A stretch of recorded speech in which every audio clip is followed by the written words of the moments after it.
Good morning or good afternoon, everyone. Thank you very much for joining us for our very first Mo Ibrahim Foundation Now Generation Network debate. My name is Lolan Segu Moses. I'll be your host and the moderator of the debate. As some of you may know, the Mo Ibrahim Foundation is the preeminent African foundation focused on governance across the continent. And the Now Generation Network is a vibrant community of change makers dedicated to shaping a brighter future for Africa. We are ready for leadership today, and indeed many of us are already leading on the continent today, including our debaters today.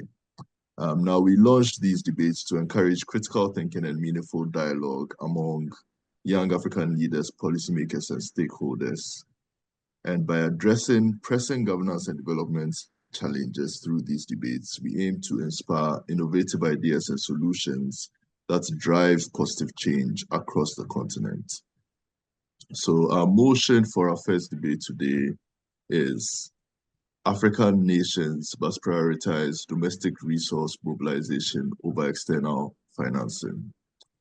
Our debaters for the motion are Stephanie Adinde and Nehema Fenswa, and the debaters against the motion are Eliam Kadewale and Emmanuel Emole. I'll have them introduce themselves shortly, just before we start the debate. Each team will have a total of 8 minutes to deliver its arguments, and they'll alternate. So the team for the motion will start, and then the team against the motion will reply,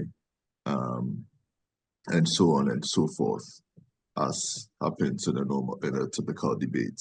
And at the end of the debate period, there'll be time for audience questions and answers, and for the audience to vote on which side of the motion they believe carried the day. So without further ado, I'll invite the team for the motion to introduce themselves. Stephanie and Emma. Okay. Hi, good afternoon, everyone. Good morning, depending on where you're calling from. My name is Stephanie Adinde. I am a development economist and policy researcher. I recently just concluded my ODI fellowship, where I worked at the Ministry of Finance in Sierra Leone at the Research and Delivery Division. Thank you, Yes, Stephanie. Okay, thank you. Hello, everyone. I'm Nehemiah B. Fenswa, and I'm a Liberian. I work with the Ministry of Finance and Development Planning in Liberia for like 14 years. And now currently I work with an international development agency in Liberia. So my background has been in political economy, public financial management, domestic resource, mobilizations, and all cross-cutting PFM issues. Thank you. Thank you, Nehemiah. Eliam is not yet with us, but Emmanuel will introduce himself. Eliam is here. Okay. That's great. So Eliam, go ahead, please. Okay. Yeah, thank you so much, and greetings all from wherever you are. My name is Eliam Kadewere. I'm from Malawi, working with Export Development Fund. I have had an experience working with the Ministry of Finance for about 8 years, and now a development finance institution in Malawi, Export Development Fund, for the last 5 years.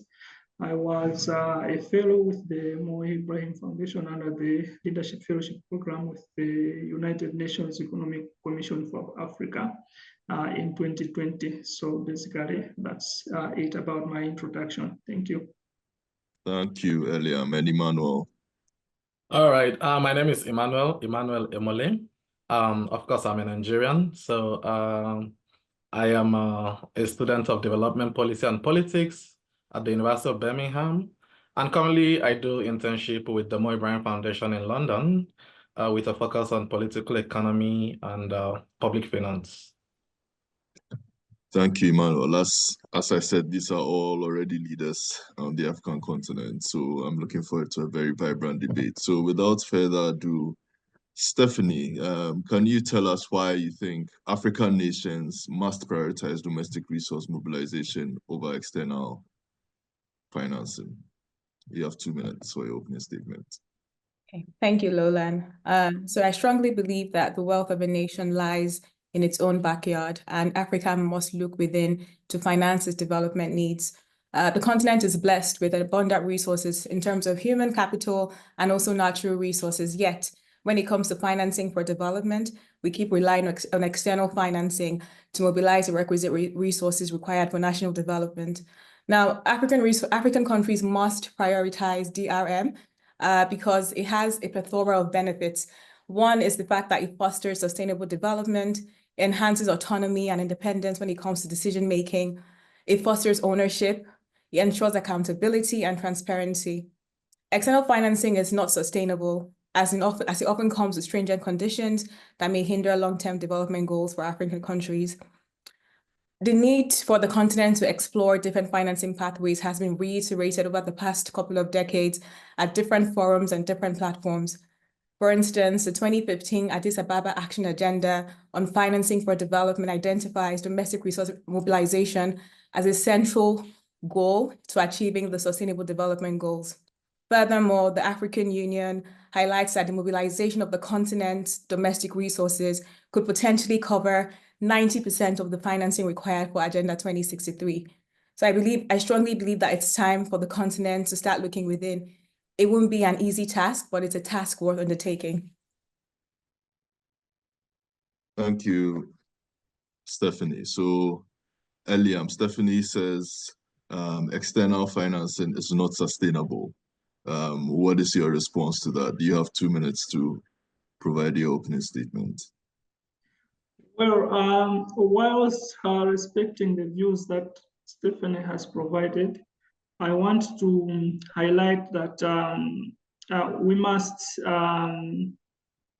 understand that much as it is very important that we finance our development from internal resources, but experience has shown us that we do not have the sufficient amount of resources to cover our development requirements. I think recently we've seen that where we are so much into domestic financing, you find that the authorities are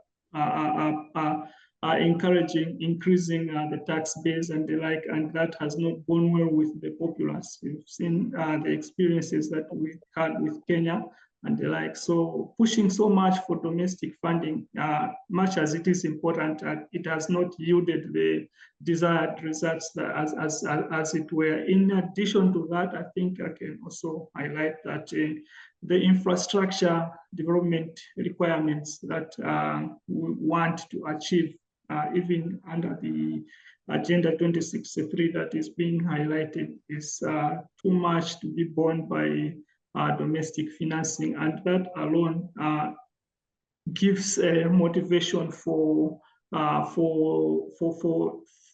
forms of financing, and that includes the issue of foreign financing as clear indication of that. I want to pause there. Maybe my colleague would want to join me in advancing our side of the story. Thank you. Emmanuel? Yeah, I will come later, I believe. You have just 2 minutes to speak. Okay, all right, fair enough. Yeah, so in addition to the 2 points that I have highlighted, I think the other thing that we need to understand is that most of the African countries, they have a significant amount of budget deficits emanating from the trade imbalances. So you find that in order to meet the requirements that would require foreign exchange earnings, you obviously need a supplement of the foreign financing. It will come a long way to help the African countries in the meantime as we're trying to boost our economy for domestic funding. I think you've also seen that IMF and World Bank have been coming in handy to provide funds for development to enhance the balance of payment, balancing and the like. But all that trying to support that there is need for foreign financing in addition to the domestic funding that we all intend to achieve to finance our development requirements. So let me close there. Thank you so much, Eliam. So Stephanie and you've heard the opposing sides' arguments. I heard three main arguments. It's the infrastructure needs of many African countries exceed our capacity to raise money internally. Our attempts to raise internal funds through measures like taxation have not been successful indeed in the likes of Kenya and Ghana. They've resulted in protests and are falling short of their targets. And we also have significant budget deficits. This is your opportunity to respond. What do you think about those arguments? Nehema, over to you. Yeah, so I will build on the arguments of my co-presenter and argue that African countries should actually prioritize domestic resource mobilization over external financing. Firstly, it is important to note that Africa possesses vast natural resources, and the domestic resource of the continent, it actually remains untapped. So like, for example, evidence has shown that African countries have significant untapped domestic revenue, especially in the area of taxation, natural resource management, and as well trying to enhance public financial management.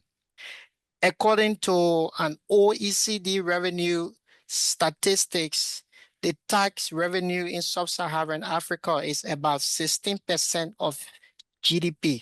For example, you will actually see that countries like Nigeria, one of the largest economies in Africa, has a tax to GDP ratio that is as low as 7%, which is lower than the average in African countries. So this underscores the significance that domestic resource potentials remain untapped, especially in one of the largest economies in Africa, which is Nigeria.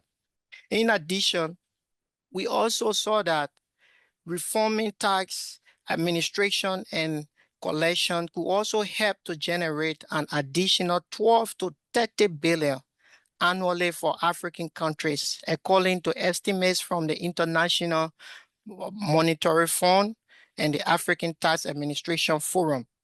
And I think everyone here should know that Africa has vast natural resources that if we can adequately leverage, we can actually be able to have a kind of domestic revenue that we can actually use to finance our development. And then also in terms of illicit financial flows, studies have shown that these flows has cost African countries an estimated amount like 88.6 billion, which is just about 3.7% of GDP. So all this information highlight the potential of massive saving if we have governance and institutional reforms implemented in African countries that can help to close these leakages. And then secondly, external financing often comes with a very high cost that at times can cry out investment for essential social services like health and education. So the data reveals that accessing external financing, it comes at a very high cost, which is often due to the poor credit ratings that many African countries face. Most of the lenders, they also perceive borrowing from African countries at a high rates, and that rates lead to high interest rate on loans that is for African countries. These high interest rate can actually complicate debt servicing, which, for example, it can shrink the fiscal space and as well cry out investment in priority sectors. That's why I think we have been hearing that there need to actually be like a need for reform of the global financial architecture, because it has not actually been fair to African countries. So like, for example, in countries like Zambia and Kenya, we have seen that rising debt crisis have squeezed the national budget, which have also reduced available funds for crucial sectors, for example, sectors like healthcare and education. And then moreover, an OECD Development Matters articles, it reports that 32 African countries now allocate more resources to servicing debt than to investing in healthcare, and 25 countries spend more on debt than on education. These allocations of funds significantly limits the capacity to invest in essential social services. So, I mean, all these points is just point us to the fact that DRM is the way to go. External financing is not sustainable. It's just a quick fixes thing, and it has not solved the problem of any country in Africa. If external financing have solved any country, has solved the problem of development, I don't think most African countries will be where they are. With this, I submit. Thank you, Nem. Stephanie, did you have anything to add very briefly? Yes, so just to add to what my colleague has said, I think it's also very important to realize that domestic resource mobilization reduces volatility and exposure to global shocks. So external financing is incredibly volatile and linked to global economic cycles. It's also very, very dependent on the priorities of the donor partners. So, I mean, the COVID-19 pandemic is a crucial example of how, a crisis threw the entire world into disarray, and funding was cut for critical sectors in the continent. Obviously, health, saw a rise in funding because of the crisis, but other sectors suffered. So if we keep relying on external financing in times of shocks, which we cannot predict, the continent will be in trouble. And also, we can also see that total ODA to the continent is falling. It fell from around $86.4 billion in 2020 to about 81.4 in 2022. And we expect that as the priorities of donor partners continue to change, this decline will continue steadily.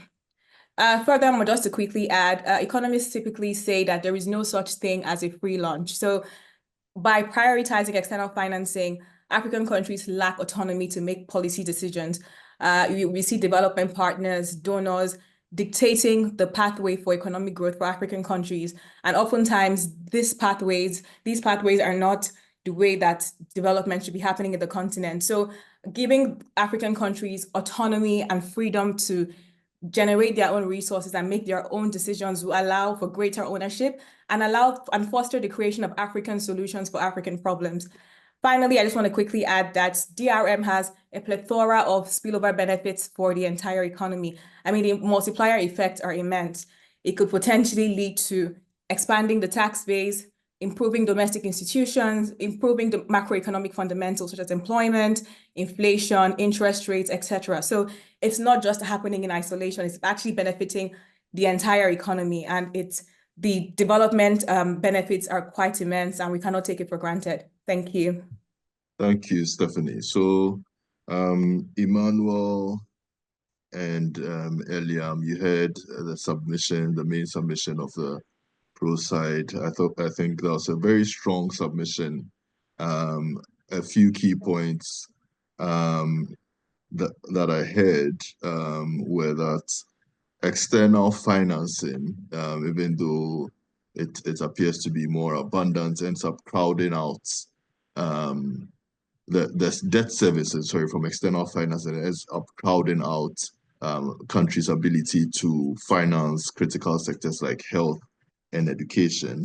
And then I think the punchline was Stephanie's statement that there's really no free lunch. And I think we are seeing that a bit now with the US freezing temporarily foreign aid and its effects on healthcare across the continent and in other parts of the world. So, Emmanuel, I believe you're going to respond on behalf of the opposing side. What are your responses to these very compelling arguments?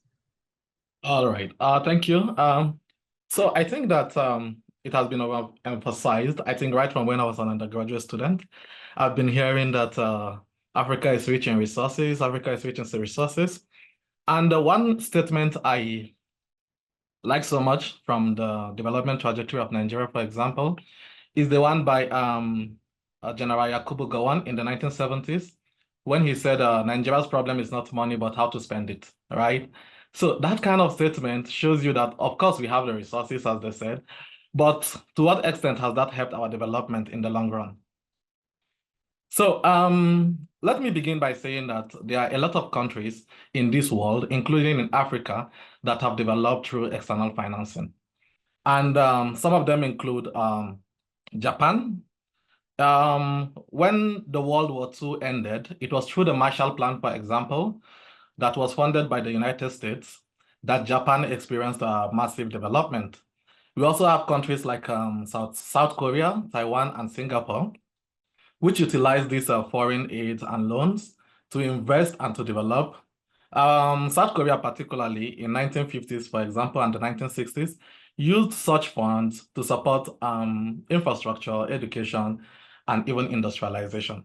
I think one problem we have with domestic funding, if we talk about like making sure that Africa is funded domestically, will be one thing that the first speaker from the first group said, which is Stephanie. She talked about autonomy, accountability, and transparency. But we are all Africans, and we know that accountability and transparency is not a likely characteristics of African leaders. But with external financing, for example, which has some conditions, I believe that we can achieve greater accountability. Because if our leaders are not able to manage the resources given to them under stringent conditions, if they are not accountable enough, what do you expect from them when they have total autonomy over the resources at their disposal? Let me also remind us that China's modern development of today began under its former leader, Deng Xiaoping, and he achieved that by attracting FDI to China and also by promoting open door economic policy. So, and this played a major role in establishing manufacturing hubs, exporting goods, and integrating China into the global economy. One major significance of that particular policy, for example, was that by 1990, China had become the second largest FDI recipient in the world. Until today, it is still the second largest. That is to tell you that the development of the so-called giants we have today, including China, is hinged on external financing, not really internal financing. In 1998, for example, per capita income increased to $770, which is 14 times higher than in 1980 in China. And this was because of the open door policy I earlier talked about. Let me also stress that this is not only common with these countries that I've mentioned. Let us remember that Cape Verde, Comoros, and Djibouti, I think that is how it is called, are also African countries. And when we talk about Africa being endowed with a lot of enormous resources, we forget these countries that have almost no mineral resources. Well, you may argue with me that they have human resources, but how many are they? So in 1970s, for example, when country like Cape Verde got its independence, a document I saw from the African Development Banks, which is titled Cape Verde, which is titled, just a minute, let me find the title.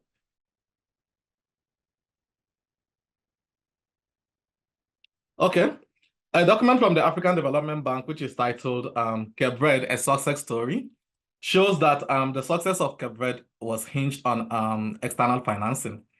It said that from the beginning, when Cape Verde got its independence, it had only 2 secondary schools, no higher institution, and just 1 hotel. For a whole country to have just 2 secondary schools, no higher institution, and just 1 hotel, and that 1 hotel only have 12 rooms, that should tell you the level of poverty on the development that is dwelling there. But how did Cape Verde become a success story? It got a line loan from Portugal of $300,000, which helped it in a journey of nation building. And most of us here are members of the Now Generation Forum, and I think we can reflect on the IIG, the Ibrahim Index for Africa Governance, we can see that Cape Verde today is third out of 54 countries when it comes to good governance in Africa, when it comes to good governance and development.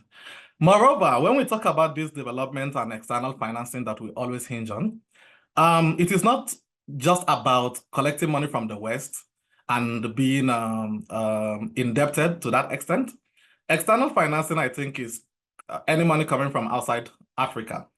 And with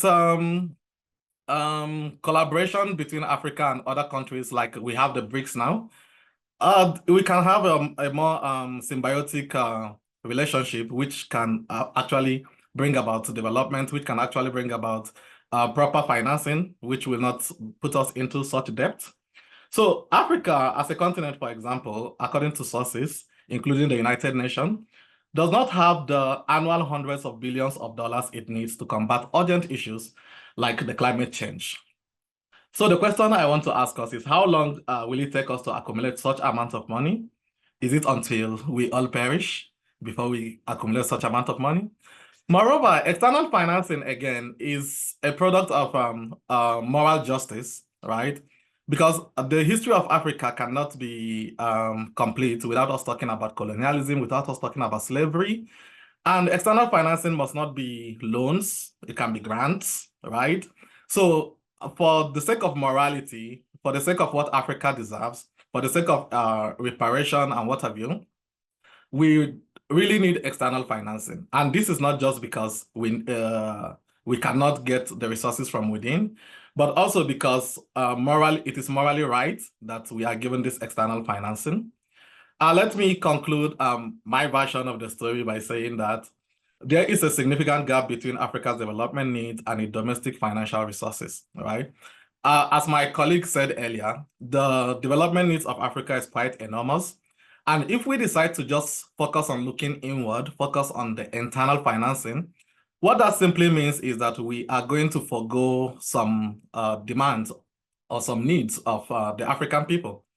And at the end of the day, we may say, okay, let us continue to explore the natural resources we have. But the question is, do we even have the resources it takes to explore our own resources? Massive finance is needed to explore those resources. And where do we get it from? It is from external financing. So we cannot do away with the competing needs. We have to meet all of them. We cannot, for example, say we want to do away with managing climate change and focusing on education and infrastructure development. We cannot say that. The only thing we can do is to continue to source finance externally, while also trying to develop our internal sources of finance. We cannot do away with any of the two. But my take Emmanuel, please wrap up quickly. Okay. Let me also then wrap up by saying that by re-emphasizing the need for external financing. External financing will help with accountability and transparency, right? And that is because somebody is putting the African leaders in check. External financing will also see that all the development needs of Africa are met. That no one is like, I think the SDG, what do you call it, motto is leaving no one behind. So we cannot leave anyone behind. Thank you for that. I think I'm okay here. Thank you all so much. Another very compelling argument. I like the final points. We can't leave anyone behind, and we can't wait to mobilize financing domestically when the urgent needs to be met. But before we go into our final segment, which is the concluding arguments, I'll leave both sides with a few questions to explore as they put together their concluding arguments. So Emmanuel, you've made the point about accountability and transparency, and the fact that with external financing, the development partners can keep an eye on African leaders and hold them accountable. But wouldn't that delay the development of our democracies, because you're essentially externalizing or exporting accountability mechanisms as opposed to a system where you raise money domestically, you tax citizens, and so citizens feel ownership and can really hold their elected leaders in check. That's one question to just consider. Second question would be, you gave a lot of examples: Japan, South Korea, Taiwan, Singapore. All of these countries are developed with external financing. In the case of Japan, in particular, in the Marshall Plan, where the repayment rates on something like on the loans and the financing that was given to them through the Marshall Plan comparable to the rates African countries have to deal with on the Eurobond markets, and how does that affect your arguments? And for the pro side, you mentioned the need to raise financing domestically, for example, through taxation.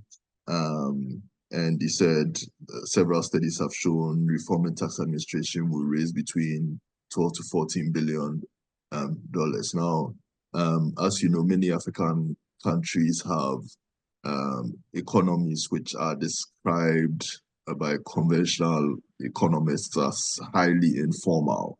How can they raise these large amounts of money when a large portion of the economy is highly informal? Many of these businesses may not be registered with tax administrations. How do you practically raise that domestic financing? And the second point, also on taxation, we've seen attempts by countries, Ghana, Kenya, other countries, to increase taxes, expand the tax debt, or even reduce subsidies. In the case of Nigeria, reduce subsidies of fuel. And those policies are highly unpopular. In Kenya, contributed to protests for several weeks. How does an African policymaker, balance the need to raise taxation with the real effects that people would face when taxes are increased or subsidies are removed, and the pushback that comes from that? So if you can address those questions in your closing arguments, we'll be grateful. I'll give you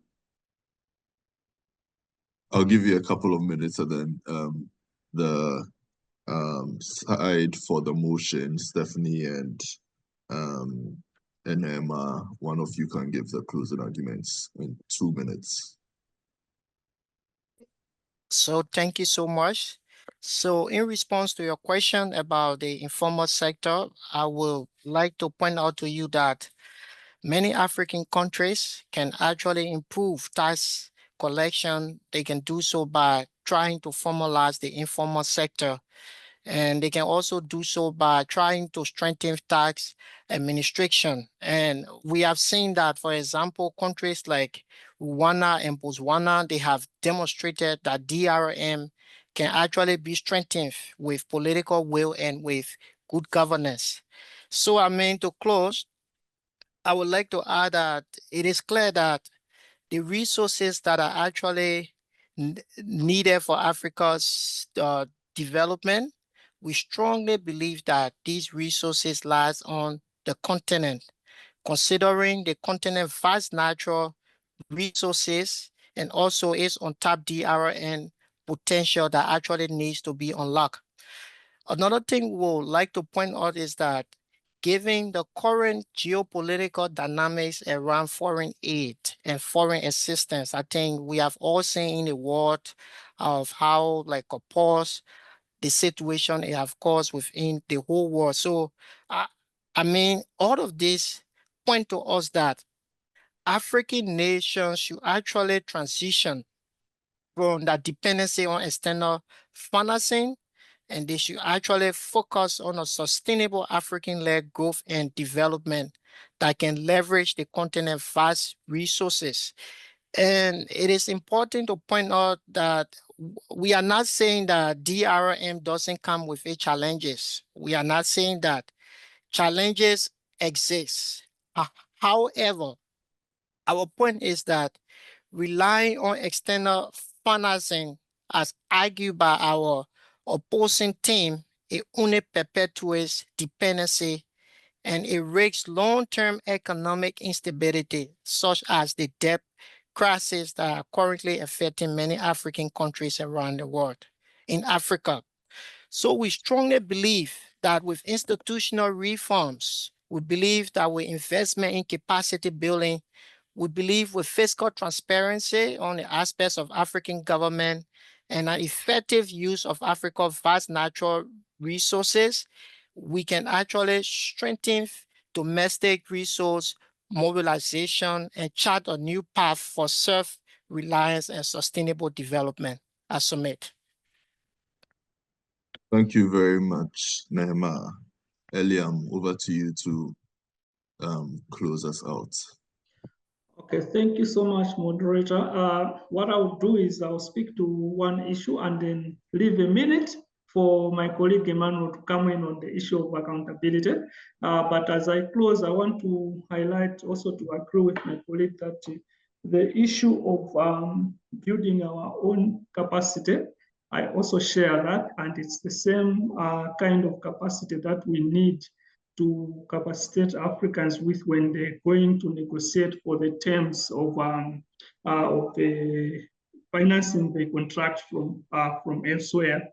Just to speak to the point that you raised, the question that you raised in terms of whether the terms that were applicable to the Marshall Plan are going to be applicable to the African countries. So I think the issue is, how do we negotiate for the terms? We need to build capacity and then negotiate for concessional terms of our financing. In addition, I just wanted to highlight that in using foreign financing, what we are actually doing is we're also strengthening systems when it comes to the capital markets for the African continents. I think eventually we would want to be self-sustainable, as argued by our colleagues in the proposing side. But for now, I think we're not yet there. That's why we're looking outside. So as we are inviting aid to come in, we're also building our capital markets so that they should be able to support the development requirements that we do have on the African continent. Before I finish my 2 minutes, let me invite Emmanuel just to push in his comment as well. Thank you. Yeah, let me quickly add on the repayment rate. You asked about the repayment rate comparatively. For the Marshall Plan, the repayment rate was some were given as loans and some were given as grants. And so that means that some countries did not have to pay at all. And that is why I was saying that external financing must not be in form of a loan. It can be in form of a grant. It can be in form of some kind of mutual understanding of how the funding is sourced. And secondly, on the issue of accountability, my emphasis on accountability, when we say we should look inward, the problem with accountability, especially in a country like Nigeria, and I think it was Nehemiah that gave emphasis on Nigeria so much. I think talking about Nigeria, for example, one of the reasons why it is difficult to achieve accountability is, first of all, the people, the citizens themselves, do not even have trust in the government. People do not pay tax because they do not have trust in government. So when you talk about accountability, to what extent is the legitimacy of that accountability? To what extent? We keep on hearing that Nigeria is rich. Okay. Please wrap that up quickly. Thank you. Okay, so yeah, we keep on hearing that Nigeria is rich in economic resources. Nigeria has generated this money from crude oil, that money from here, but the issue of accountability, for them to show us, okay, how is this money being expended? We don't even know. So it becomes very difficult for us to say we are sourcing funds internally and then the government is accountable. That is, I don't know. We are fellow Africans, so you should understand what I'm talking about. And with that, I come to a conclusion. Thank you very much, Emmanuel, and thank you to all our panelists. This was a very interesting debate. Just from the closing arguments, the key points that I think the side for the motion advanced were that the current geopolitical dynamics on foreign aid are not favorable. The world is trending away from giving more foreign aid. I think we've seen that this week with the US's announcement that it's pausing a lot of foreign aid, and that domestic resource mobilization does come with challenges, but relying on external financing leads to long-term economic crisis. The side against the motion argued that foreign financing can even help us to eventually strengthen our domestic capital markets and develop our domestic sources of financing. And then Emmanuel reiterated this point about the lack of accountability. So I think one point which both sides agreed with is that we need to build capacity, whether we are raising financing domestically or externally. If you're going to negotiate for better rates or external forms of financing, we need to build that capacity to negotiate or build that capacity to raise money internally through taxation and other methods. Thank you all for your contributions. I think we have an audience questionnaire to determine who they think swayed the debate. And so let's see if we have the responses. So from the poll responses that I see so far, 79% of our audience members voted in favor of the clear winner for the motion. African nations must prioritize domestic resource mobilization over external financing. So congratulations to the team arguing for the motion. And I think I'll yield the rest of the time in case the audience has any questions, any pressing questions for the panel. We have a couple of minutes for 1 or 2 questions, and then we can close.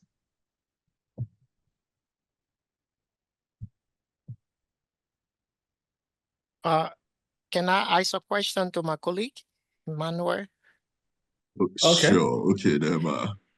Okay, yeah, so thank you, Emmanuel. I listened to your deliberation, and I mean, you mentioned country like Japan, like South Korea, Singapore, on how they got external financing.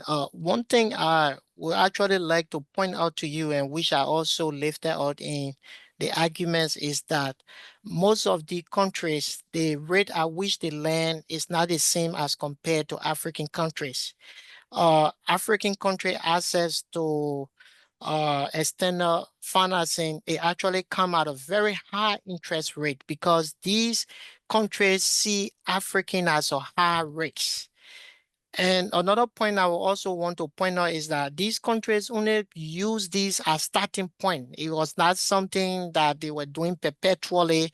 It was just something they used as a starting point, and all these countries, they gradually went back to DRM. So, I mean, it's just something I just thought to highlight.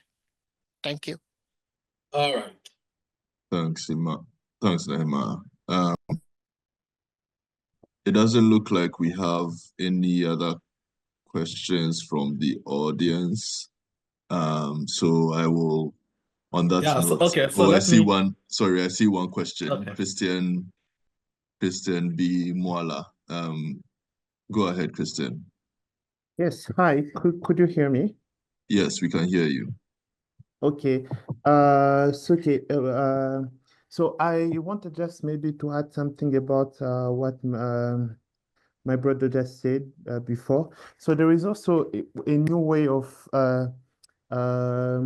getting some resources, some external resources, which are, for example, impact investing, which now came like with some innovative way of giving those services of funding with very affordable rates, which can be also one of the way we can sort those challenges that we face, especially in Africa. I wanted just to add that details, which can also be an add value for all of us. Yeah, thank you.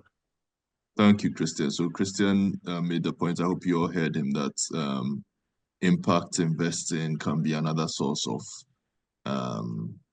more sustainable financing with better rates. I don't know whether anyone has a quick reaction to that from the panel. I'm actually just going to not necessarily touch on impact investing, Lolan, but the fact that I think everyone thinks of taxation when you think of domestic resource mobilization. And I think we've seen over the years that innovative financing is taking the lead. So I'm glad that he brought up impact investing. Things like social impact bonds are potential pathways for revenue mobilization. Climate bonds, yes, we need to develop the structures and institutions to actually deliver on these things. But I think when we think of revenue mobilization in African countries, taxation is a key arm, it's a key facet, but it's not the only pathway. So I would love to highlight that as well. Thank you very much, Stephanie.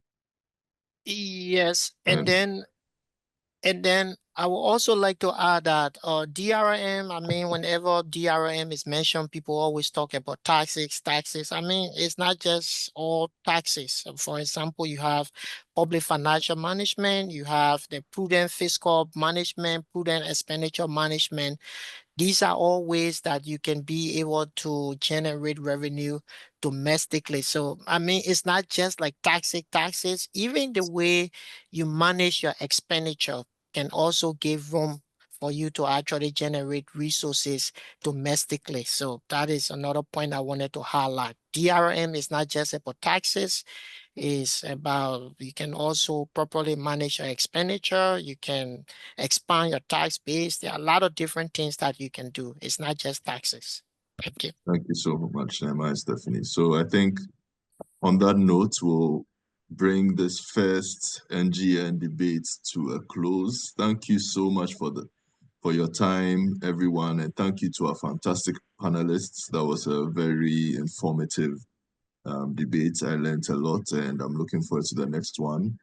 For everyone who joined, our next debate will be in March. Stay tuned for the date, and have a good evening or afternoon to you all. Thank you.